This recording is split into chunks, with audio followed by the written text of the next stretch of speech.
छुट्टियों के लिए खास आज मेरे नातिन के लिए मैंने एक ऐसी रेसिपी बनाई है, मुझे विश्वास है कि इसे देखते ही वो बहुत खुश हो जाएगी। ये मैं उसे खिलाऊंगी और उसका रिएक्शन भी आपको दिखाऊंगी। पर उससे पहले आइए हम देखते हैं कि ये रेसिपी हमने कितनी आसानी से बना करके तैयार की है। इसके लिए सबसे पहले यहाँ पर मैंने एक बर्तन लिया है और बर्तन में पौने कप जितना दूध डाल देते हैं। वॉल्यूम में देखे तो ये 200 ml दूध है। इस रेसिपी के लिए आपको मेजरमेंट का ध्यान रखना बहुत जरूरी है। यदि आपके पास इस तरह का मेजरिंग कप नहीं है और इस तरह का कोई बाउल है तो इसी का 3/4 कप जितना हमें दूध लेना है। अब इस दूध को हम बर्तन में डाल देते हैं। ये दूध गर्म करके ठंडा किया हुआ है। दूध हमें इतना ही गर्म करना है कि आप इसमें उंगली डाल सकें। मैंने इसको लगभग 15 सेकंड तक गर्म किया है। अभी हम गैस को बंद कर देंगे। अभी यहाँ पर मैंने एक बाउल लिया है और जो दूध को हमने हल्का गर्म किया है वो इसमें डाल देते हैं। या मैं आपको फिर याद दिला देती हूँ, दूध हमें इतना ही गर्म करना है कि इसमें हम उंगली इस तरह से डाल सकें। ज्यादा गर्म नहीं होना चाहिए। ज्यादा गर्म हो गया हो तो उसे थोड़ा ठंडा कर लें। अभी यहाँ पर मैंने आधे नींबू का रस लिया है, पर नींबू का रस के बीज निकालना है और इसके साथ में जो रेशे होते हैं वो भी निकालने हैं। तो इस तरह से मैंने छलनी ली है और छलनी के अंदर डाल देंगे। आधे नींबू का रस लगभग 1 टीस्पून के बराबर निकला है।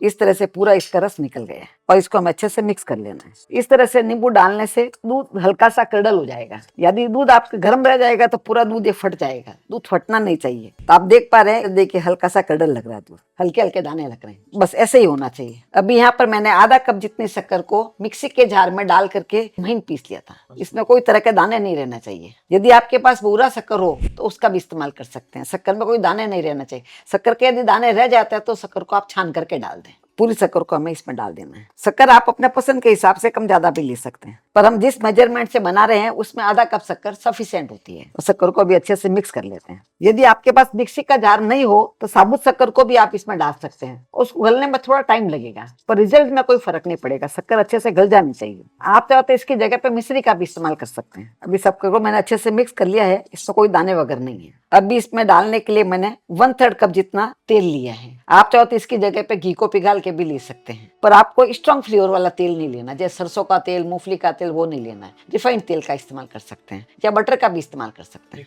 अभी सबको इसमें डाल देना है। मेजरमेंट का बराबर आप ध्यान रखें कि इसमें 1/3 कप जितना तेल डालना है। इसको भी हम अच्छे से मिक्स कर लेना है। अभी इस तेल को मैंने लगभग 1 मिनट तक फेंट लिया है और आप देख पा रहे हैं पूरा मिक्स हो गया है इसमें और एकदम से क्रीमी हो गए हैं। अभी यहाँ पर मैंने 1/4 कप जितना कस्टर्ड पाउडर लिया है। यदि आपके पास कस्टर्ड पाउडर नहीं है तो इसकी जगह पे आप कॉर्नफ्लोर भी ले सकते हैं, पर कॉर्नफ्लोर हमारे को 1/4 कप जितना ही लेना है। इसको भी हमें इसमें मिक्स कर लेना है। कस्टर्ड पाउडर या कॉर्नफ्लोर आप इसमें जरूर डालें, इससे इसमें बाइंडिंग बहुत अच्छी आएगी। इसे भी इस तरह से हम चला लेंगे और इसके अंदर जो लम्स होंगे वो पूरी तरह से टूट जाएंगे। तो आप देख पा रहे हैं इसमें कोई तरह का भी लम्स नहीं है। ये अच्छे से मिक्स हो गए, एकदम स्मूथ बन गए। अभी यहाँ पर मैंने 1 कप जितना मैदा लिया है। मैं इस रेसिपी के लिए मैदे का इस्तेमाल करती हूँ। आप चाहे तो आटे का भी इस्तेमाल कर सकते हैं, पर मैदे से इसका रिजल्ट ज्यादा अच्छा आता है। जैसे एकदम मार्केट में मिलता है वैसे ही बनता है। और मैदे को भी हमें छान के लेना है। ये सभी चीजें मैंने छान ली है। सभी चीजें छान के इसमें डालनी है। इसमें कोई तरह की गुठलियां नहीं रहेगी। यदि आप छान के नहीं डालेंगे तो थोड़ी इसकी गुठलियां टूटने में टाइम लग जाएगी। इस तरह से मैंने मैदे को अच्छे से मिक्स कर लिया है। इसमें कोई भी तरह के लम्स वगैरह नहीं रहे।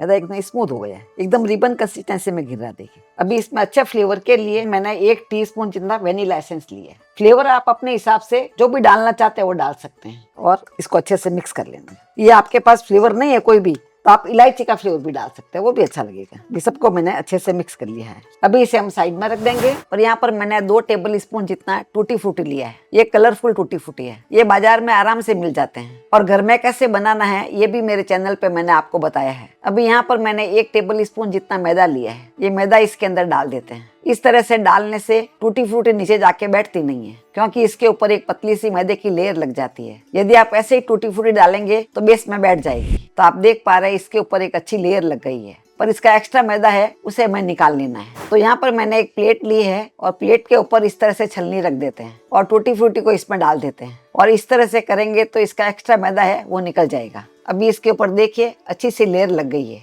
इस तरह से हमें बना करके तैयार करना है और जो पीछे मैदा बच गया है इसे हम आटा गूंथते समय डाल सकते हैं। अभी साइड में जो मैंने गोल बना के रखा था टूटी फ्रूटी इसमें डाल देते हैं। ये आप अपने हिसाब से कम ज्यादा भी डाल सकते हैं। यदि टूटी फ्रूटी आपके पास नहीं हो इसकी जगह पे बादाम, काजू, पिस्ता जो भी डालना चाहते हैं वो डाल सकते हैं, या इसके बिना भी बनाएंगे तो आपके अच्छा ही बनेगा। इसको हमें अच्छे से मिक्स कर लेंगे बस। हल्के हाथ से मिक्स करना, ये आराम से मिक्स हो जाएगी। अभी यहाँ पर मैंने कढ़ाई ली है। इस चीज का ध्यान रखें, हमें नॉन स्टिक कढ़ाई का इस्तेमाल नहीं करना है। हार्ड एनोडाइज कढ़ाई ले सकते हैं, या स्टील की ले सकते हैं, या लोहे की भी ले सकते हैं। उसमें हमें इस तरह से नमक डाल देना है। लगभग 1 कप जितना आप नमक डाल दें। हर बार आप रेसिपी बनाए तो सेम नमक का इस्तेमाल कर सकते हैं। मैं भी मेरे घर में इसके बाद में नमक को एक अलग डब्बे में भर के रख देती हूँ, और इसके ऊपर इस तरह से एक रिंग रख देते हैं। और यहाँ पर मैंने एक जाली ली है, जाली को इसके ऊपर रख देते हैं। अभी हम गैस को चालू कर देते हैं और इसके ऊपर ढक लगा देते हैं। इस समय हमें आंच को तेज ही रखना है, तो ये कढ़ाई को हमें अच्छे से प्रीहीट करना है। जब तक ये गर्म हो रहा है तब तक मैंने 4 बाउल लिए हैं, और बाउल आप अपने घर में छोटे बड़े जो भी हो उसका इस्तेमाल कर सकते हैं। जरूरी नहीं कि आपके एक जैसे बाउल हो। इसके अंदर अभी हम थोड़ा सा घी लगा देते हैं, आप चाहे तो तेल भी लगा सकते हैं, और तेल या घी जो भी लगाए वो साइड में भी लगाना जरूरी है। आज की रेसिपी के अंदर हम कोई तरह का बटर पेपर वगैरह इस्तेमाल नहीं करेंगे। बिना बटर पेपर के भी ये बहुत ही अच्छे से बनेंगे। जरूरी नहीं है कि बटर पेपर आपके पास नहीं हो तो आप नहीं बना सकते। अभी जो हमने बैटर बना के रखा था उसको वापस ले लिया है, और लास्ट में इसमें हम 1 टीस्पून जितना बेकिंग पाउडर डाल देते हैं, और आधा टीस्पून जितना बेकिंग सोडा डाल देते हैं। यदि आपके पास बेकिंग पाउडर बेकिंग सोडा नहीं है तो इसकी जगह पे आप इनो भी डाल सकते हैं। इनो लगभग हमें 1.5 टीस्पून जितना डालना है। अब इसके ऊपर हम थोड़ा सा पानी डाल देंगे, जिससे कि अच्छे से मिक्स हो जाएगा। ध्यान रखिए, आपको ये तभी डालना है जब साइड में आपके कढ़ाई गर्म हो जाए और कटोरियों में आप अच्छे से घी या तेल लगा दें। अभी हमें अच्छे से मिक्स कर लेना। आप देख पा रहे हैं इसे मैं एक ही डायरेक्शन में मिक्स कर रही हूँ। इसी तरह से हमें मिक्स करना है, सभी जगह पे लग जाना चाहिए। अभी जो कटोरी हमने घी लगा के रखी है उसको वापस ले लिया है। अभी जो घोल हमने बनाया है वो एक एक कड़छी करके इसमें डाल देंगे। ध्यान रखे, इसको हमें पूरा नहीं भरना है। तो आप देख पा रहे हैं मैं इसे पूरा नहीं भर रही हूँ, थोड़ा थोड़ा खाली रखना है, जिससे अच्छे से फूल जाए। थोड़ा सा गोल पीछे बच गए हैं, उसका मैं दूसरी कटोरी में बना दूंगी। अभी इसको हम एक बार अच्छे से टैप कर लेंगे, जिसके अंदर कोई बबल्स वगैरह आ गए हो निकल जाएंगे। हल्का हल्का टैप कर लें। और यहाँ पर मैंने थोड़ी सी टूटी फूटी और ली है, इसको हम ऊपर ऊपर डाल देंगे, जिससे इसका लुक अच्छा आएगा। इस जगह पे आप चाहे तो बादाम पिस्ता डाल सकते हैं, किशमिश भी डाल सकते हैं। यदि आपके पास वाटरमेलन के सीड हो तो वो भी डाल सकते हैं, उससे भी लुक बहुत अच्छा आता है। अभी साइड में जो कढ़ाई मैंने गर्म करने के लिए रखी थी वो भी गर्म हो गई है, बहुत ही अच्छे से भाप आ रही है। अभी इन कटोरियों को हमें इसमें रख देना है। कटोरियों को रखते समय हाथ का आपको बराबर ध्यान रखना है, हाथ नहीं लगना चाहिए क्योंकि कढ़ाई ये बहुत ही गर्म है। अभी इसके ऊपर हम वापस ढक्कन लगा देंगे। यहाँ मैंने ढक्कन खोला था इसीलिए इसे 5 मिनट तक पहले तेज आंच पे ही रखेंगे, उसके बाद में आंच को हमें स्लो कर देना है। अभी इसे रखे हुए 5 मिनट हो गए हैं, आंच को हम स्लो कर देंगे। स्लो आंच में इसे हम 15 मिनट तक एग्जैक्ट पकाएंगे। 15 मिनट में एकदम परफेक्ट बन जाएंगे। अभी इसे पकाते हुए लगभग 15 मिनट हो गए हैं, इसे खोल करके देख लेते हैं। तो आप देख पा रहे हैं 15 मिनट में बहुत ही अच्छे फूल गए हैं। बहुत ही गर्म है ये। इस तरह से कोई भी आप टूथपिक ले लें या चाकू ले लें, इसमें डाल करके देख लें। देखिए एकदम से क्लीन आया है। यदि क्लीन नहीं आता है तो आप थोड़ी देर के लिए उसे और पका लें, सभी के अंदर डाल करके देख लें।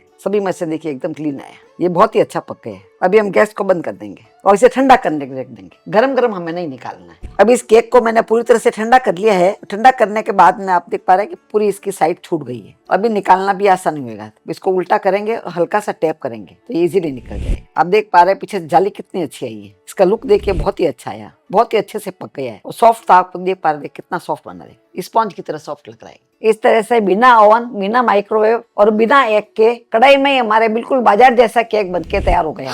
वाओ, नानी आपने ये घर पे बनाया है? बच्ची का रिएक्शन देख के ही आप समझ पा रहे होंगे कि बच्चों को कितना पसंद आएगा। एक मैं आपको काट के दिखाती हूँ कि कितना सॉफ्टली कट रहा है। इसी के साथ आप देख पा रहे हैं ये अंदर तक अच्छे से पक गया है और जाली भी इसमें बहुत ही अच्छी आई है। आप भी अपने घर में एक केक की रेसिपी जरूर ट्राई करें। फिर मिलेंगे ऐसे ही दूसरे वीडियो में। तब तक के लिए बाय एंड टेक केयर।